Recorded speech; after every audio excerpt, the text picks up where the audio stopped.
Hello? Hello?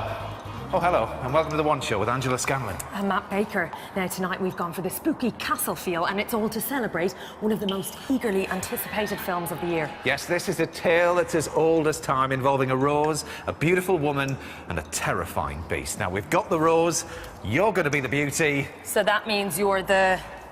person doing the introductions. Obviously, please welcome the star of Beauty and the Beast, Dan Stevens. Be our guest!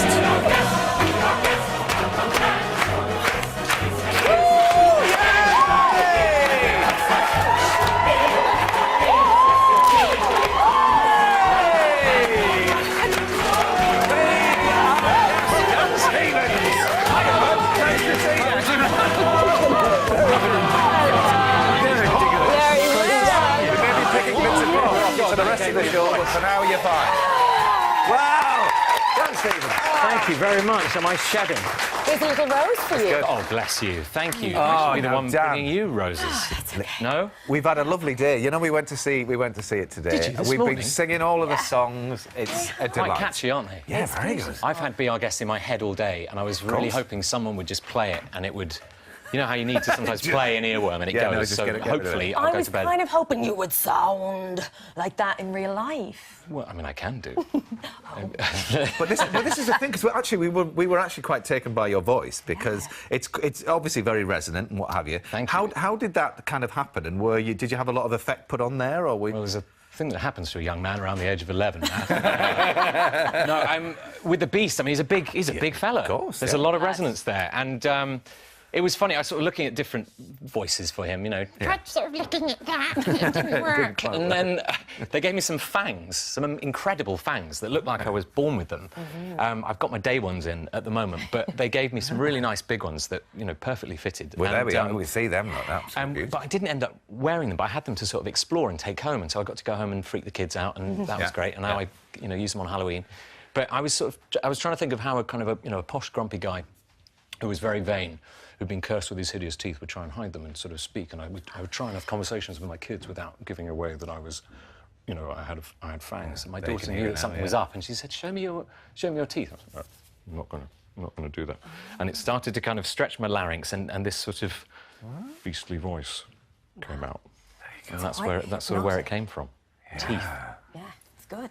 It has a big effect on the way you talk. But and obviously, I mean, there's singing and all that involved, so you obviously had to be singing in the same way as if you had those. Exactly, yeah. Training the voice for speaking and singing a bit like this, really, yeah. And he has a lovely, mournful new ballad. It's lovely song. In our version of the musical, written by Alan Menken, who wrote the original score. And it's lovely. Well, we're going to talk lots more about that afterwards. But since we're on the subject of beauties and beasts tonight, we're looking for pictures of the relationships in your life which represent the fairy tale of Beauty and the Beast. Yeah, it could be slightly awkward, this. But anyway, whether it's your partner or you and your pet, please email us a picture. And actually, to be honest, tell us which one's which, because we'd hate to get it wrong on national television. Shouldn't we aren't we supposed to judge? Well, or is that dangerous? Why not? I think it's We could dangerous. get some serious litigation issues. We won't. We won't, exactly. Over the years, Disney have gone to great lengths to entertain generations of children. Well, yes, but now it's the children's turn. Here's Joe with a story that is guaranteed to put a smile on your face. I know it's late, but if any of those little people are up, let's just say thank you very much indeed. Wasn't that lovely? Lovely story. Wasn't that great? Beautiful. Dan, you've got 3 young kids. Would they be into a scheme like that? Listen, anyone who wants to take my kids for a few hours is perfectly welcome to, yeah. Well, we were quite surprised that your 2-year-old was partly inspiring for you for this particular character. He was certainly around when we were making this film, and if anybody has ever met a 2-year-old or had one in their vicinity, they might know of a thing called the Terrible Twos, which is, I guess, as close as I've ever seen a sort of human being come to being, like, truly animal. and so they just total irrational behaviour. It's like this sort of wild thing, like, and this sort of weird stuff. And you get through it, and it gets better. And I'm happy to say he's a lovely lad now. But when I was prepping The Beast, every night I'd come home from the studio, and there'd be this beast in my living room, this tiny beast, and just sort of demanding things or just screaming and howling, you know. And so I started to look at this and I thought, well, what an interesting thing. Like, what if this was allowed to go on forever? Yeah. Do you know what I mean? And who would that guy become? And if he was a prince? And I don't know. All of these ideas feed into everything, really. But you take what was in your environment. Sure. And in my environment was this irrational beast. Little beast. Yeah. But I mean, a lot of us have grown up watching Beauty and the Beast and have kind of carried those messages through in our life. And I guess it's quite a big responsibility to be that person that's playing that character and that kind of defining role in this fairy tale story. Yeah, I mean, it's a great responsibility to be a torchbearer of a fairy tale, full stop. Yeah. You know, every time you retell it, you know, you have a responsibility, a bit like with those old people and the kids, really. It's about the stories, it's what we pass down, and like the songs that we teach them. Here we go around the mulberry bush, like, that's not, there's no app for that. Yeah. No, it's just a lovely old person saying, here's a nice song. And so, you know, an animated film in the 90s, not the first telling of that tale, we probably won't be the last. But every generation that comes at a fairy tale sees something new in it, brings something new out. And I guess with our version, what excites me, particularly with creating the Beast, is that we're using a technology that's never been used before for this kind of fairy telling, you know, where a human actor can be a romantic lead as a big, furry, 6'10" beast. And get some sort of emotional connection through and some subtlety of, you know, whatever. It's not just sort of freaky monsters that we're using this technology for now. It's actually lead roles. Well, shall we have a little look at you as the Beast, asking Belle, who's played by the lovely Emma Watson, to dinner in quite an unconventional way? Ah. What a transformation. What a transformation. There's the fangs. Yeah, I mean, You're wearing the fangs. fangs well, has So to be said. You watch that and you wonder, so how much of that is you and how much of it is CGI and how did it work? If we start, like, at the top and work down. Well, the point where we've got to is that with the technology, it's all me now. Right. So the body capture was done with, I guess, what we call now traditional motion capture. I was in a giant lycra muscle suit on 10-inch stilts. Right. And all of the beast movement and orientation was done on set. And there was nothing on my face, no fur, no latex mask or anything, no cameras dangling down. The facial capture we did separately. Okay. And every week or so, I'd go into a kind of facility that they set up, and I would have my face sprayed with about 10,000 UV dots. And I'd sit in what I called the Tron cage, which was basically UV light, 27 little cameras sat around, and anything that I'd been doing the previous week, whether it was eating, sleeping, singing, waltzing, I would do again with my face and basically just sit there. And I talk a lot with my hands. They were like, no, you can't, your hands can't get in the way. So I sat on my hands and just did everything with my face again. Wow. They would take that information, morph it into the Beast, and then map it onto the Beast body that I'd puppeteered on the set. And so it's a fusion of kind of two performances, really. And so is your co-star there behind all of this gear? She was, yeah. Well, in the case of Emma, she was. In the case of Cogsworth and Lumiere, it was just, you know, a lot of imagination, yeah. How did you waltz with all of that gear? Those sweaty bodysuits on stilts? That's quite an undertaking. Yeah, I mean, it was a great way to get to know Emma Watson, was just being thrown into dance rehearsals on day one, and, you know, she's looking at me, she doesn't really know me, and I was like, this guy could break my toes here. And anyway, we, you know, had about 3 months dance training, and I obviously learnt on the ground, first of all. As I always tell my kids, if you think you can fly, try and take off from the ground. And so we learnt on the ground, and then I graduated to the stilts. And yeah, and then, you know, that was it. And I was away, and I never once trod on her toes, so I'm very proud of that. Very good work, very good work. Well, would I be more proud had I trodden on her toes? I don't think so. Possibly. No, I mean, it's a no. story. That's how you have to That would think be of it. It opens, of course, tomorrow in cinemas. Yes, now back in the real world, well away from the Beast's opulent palace, the Bank of England has 400,000 of these gold bars now safely tucked away in its vaults, worth more than £100 billion.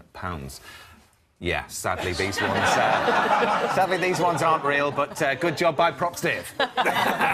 Good work, Dave. Well, those gold bars are safely in a vault here now, but during World War II, Churchill feared the country's gold could have fallen into the hands of the Nazis and decided to hide it. Here for bullion. A receipt for bullion. But Gary's here now. And he was arrested in Ecuador. He's awaiting trial. They're saying it wasn't even in the country, but the gold has never been found. He got as far as Ecuador with that bucket. Good on him. I think if you can get that far with that, yes, you're welcome to it. Dear me. Moral of the story, keep your eyes peeled. You never know, do you? Dear me. Now, parking is the bane of many a motorist's life. Yeah, and especially if you drive one of them security vans. Well, you won't be surprised to hear that according to a recent survey, drivers spend the equivalent of 4 days a year looking for a space. Is that right? Apparently so. Well, but as Matt has been finding out, even when you do manage to find one of those spaces, you may not actually have enough of it. Thanks, Matt. There we are. Get a lot of people talking now. Absolutely. Dan, as we know, Beauty and the Beast is famous for all of the inanimate objects in the castle coming to life. There's Yes. teapots, clocks, candelabra. Oh, hang on, what's all this? Oh, Dan, I'm pleased it's you sitting on me tonight. You're lovely. Not like some of the people I've had wearing out my springs. Tom Hanks' trousers didn't half chafe, and don't even get me started on Cameron Diaz. Those man-made fibres played havoc with my sinuses. At least you can say you've got the best seat in the house. Hey! And that was all live. well, in the end. Is he on every night?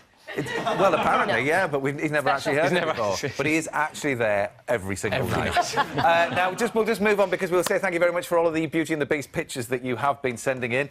We've got one here. Here we go. This is Lisa from Bristol and her gorgeous beast, Siscock. There we are. This is Kaylee, the beauty, and her beast of a cat, Merlin. Oh, this is Jenny's beauty, her 2-year-old daughter, and a beast husband, Alex. Sorry, bud. This is Amy and her dad, Jimmy. They can't decide which is the beauty and who is the beast.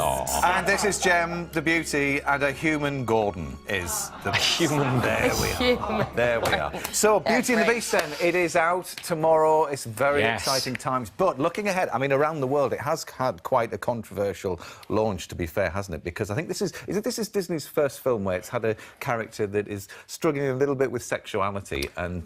I mean, I don't know about that. Have you watched Disney films closely?